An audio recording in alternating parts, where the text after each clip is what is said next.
I wanted to talk about addiction or dependency, right? I think everyone has some sort of an addiction on a larger scale, on a smaller scale. But the vast majority of the population has some sort of a dependency. And, for the most part, it's because that's embedded into you. When you begin to grow up, you are dependent on others. You're an infant. Your survival absolutely depends on your parents, your mom, your dad. And as you keep growing up, you depend on grown-ups to survive, to exist, to learn. The problem is that it is very rare to find that in today's world, in today's society, the defining line of letting that go. The rite of passage. That's how ancient civilizations used to call it, and they keep calling it. Like native people, native civilizations. The rite of passage. It is when you earn your position in society. You earn your position as an adult, and you let go of that dependency. And you need to prove to yourself and to others, that others around the village back in the day, that you are no longer dependent on others. Now you are someone who is actually going to give. You're not going to be asking and taking from others. Now you are someone who is going to serve, has a purpose, and it'll keep society, it'll keep the village growing and evolving.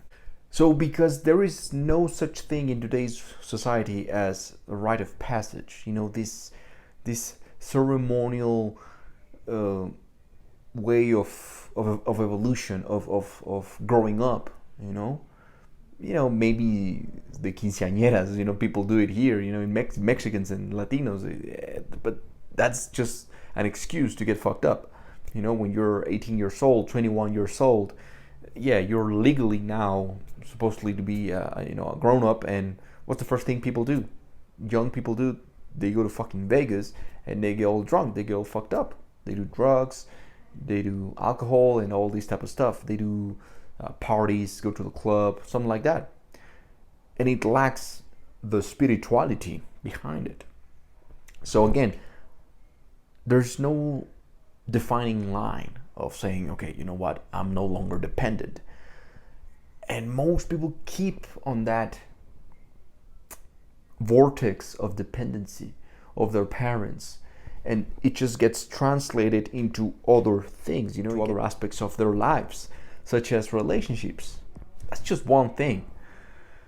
And they become addicts in a sense of they believe they need someone else to be of value, to feel valuable, to feel respected, to feel loved, to feel like they are important, right?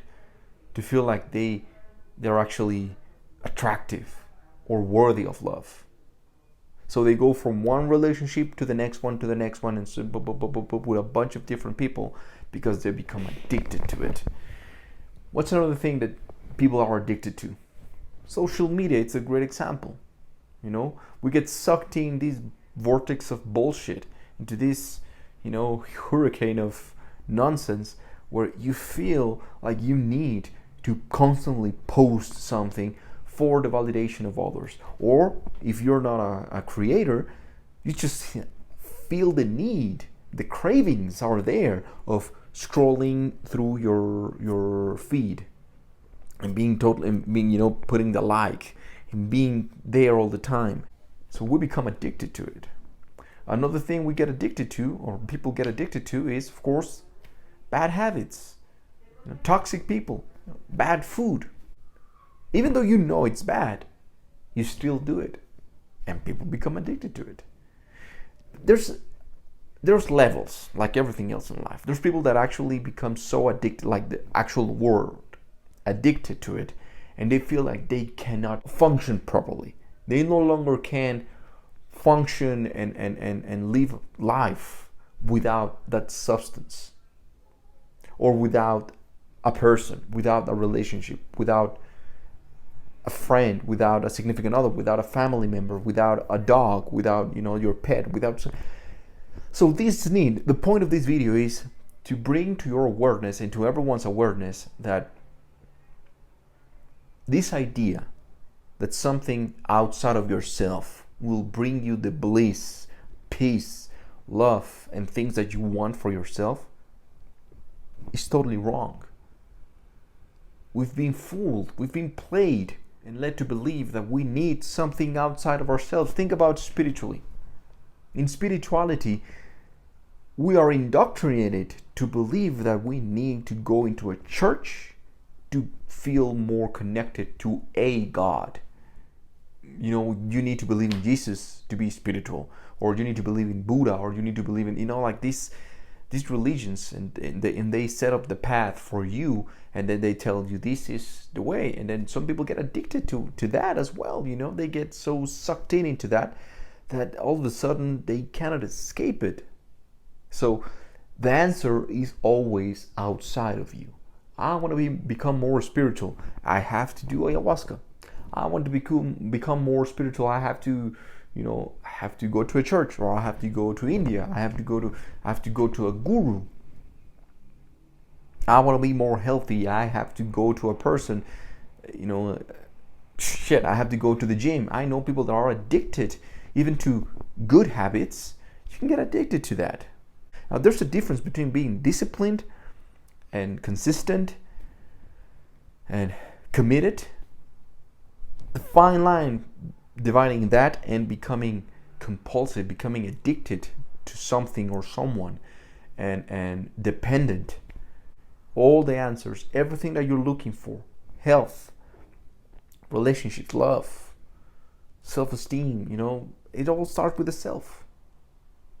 The answers that you want when you're smoking a cigarette, or when you feel stressed and you think that you need to, you know, maybe drink a beer or two, or you need to smoke a cigarette, or you think you need to smoke a blunt or something, you know, you need cannabis to cool out and chill out and be like more relaxed, more grounded. Or I have to go to yoga. You know, how many people say that? I'm nothing without my morning coffee. God damn, you are someone with or without your fucking coffee. You know, this is just external things.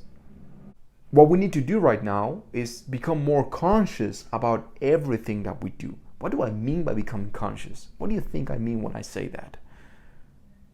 To be fully responsible and aware, absolutely aware of the things that I'm putting inside my body, of the people that I'm surrounding myself with, the things that I'm saying, the things that I'm listening to, the places that I'm going.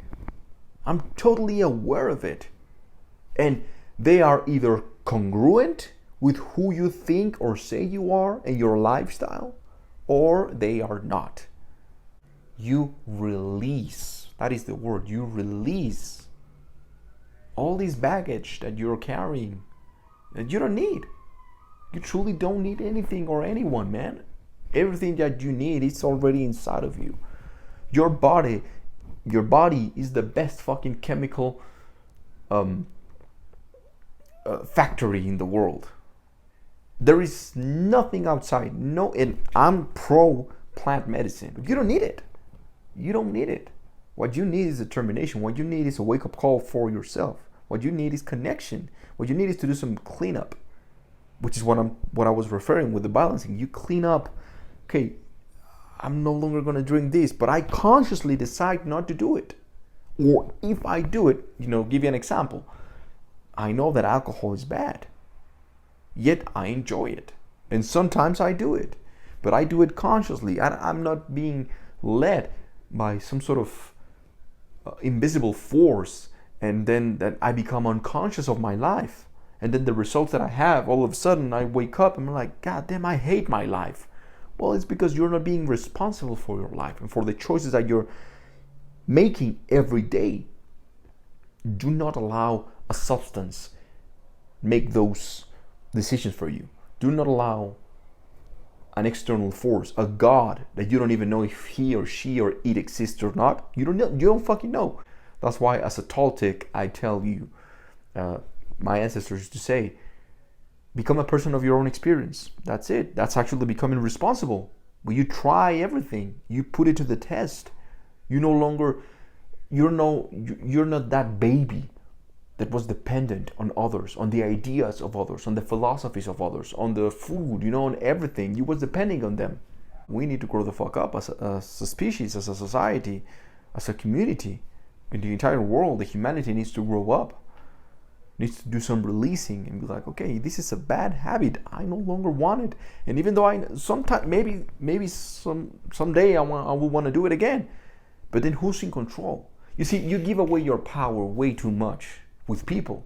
When you want to dress up in a way, maybe you want to grow a beard, maybe you want to grow your hair, maybe you want to do a fucking man bun, but you're giving away your own power and your own self-esteem and your own confidence because of the opinions of others. So boom. It's like a puzzle. You're a puzzle and you're giving away one part of the puzzle that makes you whole. Boom, you give it away to the people, to the opinions of others. Then you give away another part of your puzzle when you say, oh, I need God, I need to read the Bible, I need to do the Quran, and I need that. Otherwise, I'm not a spiritual person. I'm not connected to my God or whatever. You're giving away your power. That's what we need to do. We need to become aware and be fully responsible, right? And release the things that no longer serve you, or become aware of them at least, right? Don't give away your power. Do not give away your power with people. Do not give away your power with family, with friends, with significant others, in your relationships, with substances. Even if it's something that you think it's healthy, like tea. Sometimes, I need my tea. No, you don't need your tea. You're all set up. You're good as you are. You don't need that. You choose to do things. You choose to. So begin to talk like that. This is neuro-linguistic programming. I don't need to. I don't have to. I choose to. All right? Because you don't even need to be alive. You don't have to live. You choose to live. So if you do it consciously, you live a better life. Not only for yourself individually, but you'll make life more pleasant for others as well. So that's the point. That's the video. That's the message for today. Thank you for listening. Be the best version of yourself. Until the next one. On Meteoric.